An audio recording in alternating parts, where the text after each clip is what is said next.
반갑습니다. 보험의 신입니다. 최근 연금 개혁에 대한 기사들이 많이 뜨고 있는데요. 고령화가 심각해지고 출산율이 낮아지면서 공적연금에 대한 신뢰가 떨어졌기 때문이 아닌가 싶네요.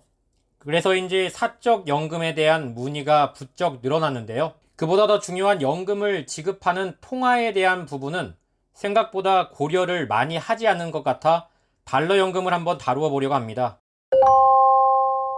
다들 잘 알고 계시겠지만 우리가 사용하는 통화는 원화인데요. 대부분이 소득도 원화로 발생하고 지출도 원화로 지출하다 보니 우리에게는 당연하게도 너무 익숙한 통화입니다. 그래서 원달러 환율이라는 것이 익숙하고 달러가 비싸지면 환율이 올랐다라고 표현하는 경우가 많은데, 실제로는 달러가 올랐다기보다는 원화가 내렸다는 표현이 더 맞는 표현입니다. 불행하게도 우리나라는 자원이 거의 없는 나라입니다. 우리나라처럼 자원이 부족한 나라에서는 대부분의 물자를 수입에 의존하는데요. 가장 대표적인 것이 원유이겠죠. 원유를 포함한 대부분은 미국 달러로 결제가 이루어집니다.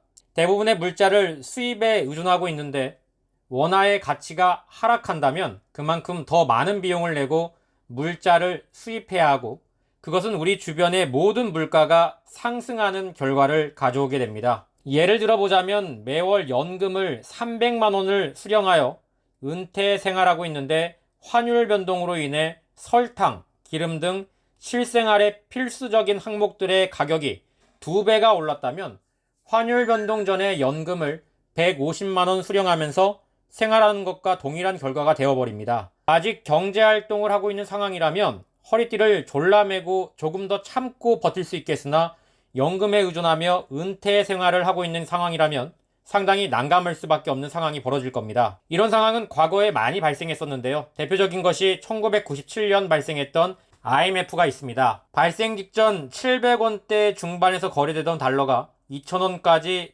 치솟아 많은 사람들이 고통을 받을 수밖에 없었습니다. 또한 2008년 글로벌 금융위기 때에도 1,500원까지 치솟았으며 최근에도 1,400원을 돌파하기도 했었죠. 만약 이때 연금 자산의 절반이라도 미국 달러로 받고 있었다면 어땠을까요? 연금을 원화 기준으로 300만 원을 받더라도 절반인 150만 원은 원화로, 그리고 나머지 절반은 미국 달러로 받고 있었다면 원화 가치가 떨어진 만큼 미국 달러 가치가 올라가 앞서 얘기한 경우와는 다르게 물가가 상승하더라도 동일한 금전 가치를 유지할 수 있었을 것입니다. 이처럼 기축통화를 사용하지 않는 우리나라 입장에서는 미국 달러는 상당히 중요한 통화일 수밖에 없고, 특히나 연금 소득에 의존해야 하는 은퇴 생활 시에는 그 중요성이 더욱 강조됩니다. 연금을 고려하실 때 세금이나 수익률 당연히 중요하지만 어떤 통화로 준비할 것인지를 고려해야 하는 상황이며, 그 고려 대상에서 미국 달러는 선택이 아닌 필수일 수밖에 없는 것입니다. 물론 노후 생활비인 연금을 준비할 때뿐만 아니라 아직 경제 생활을 하고 있는 중에도 자산의 절반 정도는 미국 달러로 준비하는 것이 중요하지만, 노후 생활비의 성격을 지닌 연금의 경우는 그 중요성이 더 강조될 수밖에 없습니다.